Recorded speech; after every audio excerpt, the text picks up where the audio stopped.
Hi and welcome to part 2 of how to make a t-shirt quilt by the guy who sews. In this tutorial I'm going to show you how to cut your shirts now that you had the fusible backing on them, and then also the sashing. So let's go ahead and get started with the materials you're going to need. First of all, you're going to need a rotary cutter or scissors, but I definitely recommend the rotary cutter, a ruler, a cutting mat, your shirts, which these ones are already done, and your sashing of your choice. So let's go ahead and get started. Go ahead and consult your chart that you wrote down for how high each panel is going to be to make sure you're cutting it to the correct height. If you mess up, I'm sure you can go ahead and attach a few pieces together, but let's save yourself the pain of that. So this one here, I've decided is going to be one of my 12-inch high panels. So what I do is I cut it right beneath the shirt neckline, and then I also check to make sure that the pattern is straight in line with the markings on your cutting mat. So I'm going to go ahead and cut right here.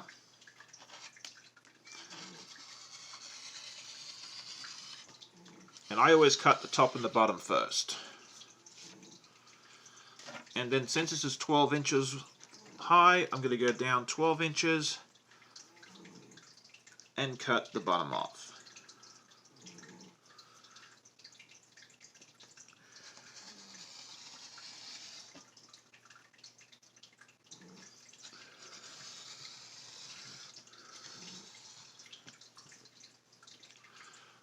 Now that the top and the bottom are done, you've got to go ahead and figure out how to cut the correct width. As I mentioned in my last video, for adult shirts you want it to be about 16 inches wide, and for a youth or child shirts probably about 14 is good in most situations. I'm going to cut mine to 16 inches wide since mine are all adult shirts. So what I do here is I measure the distance between the far points on each side to see how much I need to have on each side. So this one here is right at 10 inches, so I'm going to cut 3 inches to the side here and then on the other side as well. I usually go and measure a couple of times just to make sure I've got it right. So that looks like it's 3 inches right there. And then if I measure 3 inches right here, I'm good. And then you can just go ahead and adjust as you need. So I am happy with how it looks. 8 to 11.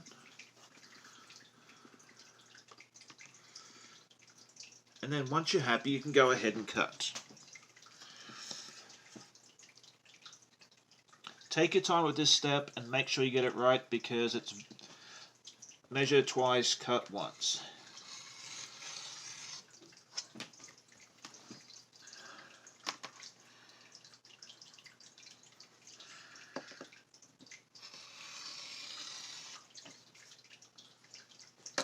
And then you will have your completed shirt panel.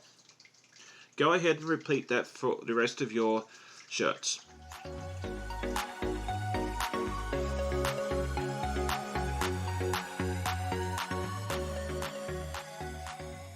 So now you should have all of your t-shirt panels cut out, and now it is time to go ahead and cut out your sashing.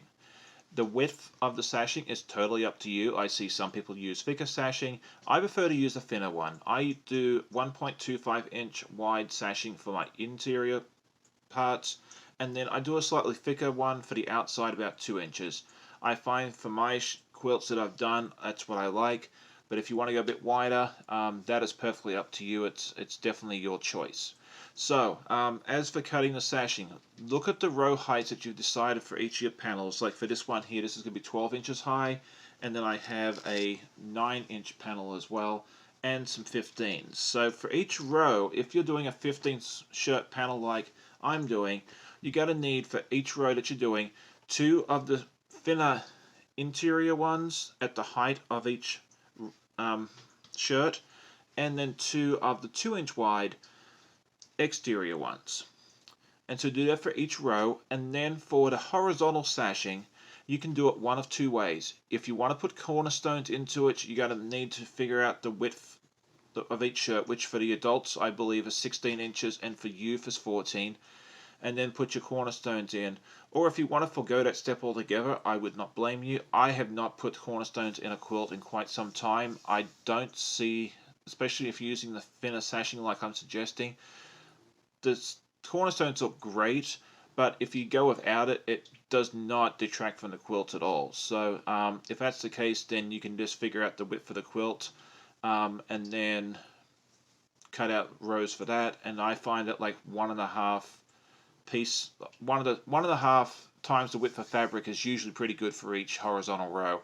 Make sure the top one is the thicker 2-inch width, and the bottom, and then each other row will be the thinner one. So that concludes this tutorial. Come back for the next one once it's released, and we got to show you how to lay out your quilt, and then go ahead and put everything together with all the stuff that you've cut. It seems like a lot of work so far, which it is, but you've done a lot of the hard yakka, which is Australian for work, already, and this is where it really all starts to come together very, very quickly. So you've done the hard part, and the fun part's just about to be started. Have a great day. Thanks for joining. Love to hear your comments about this tutorial, and we'll see you again soon for the next one. Bye bye.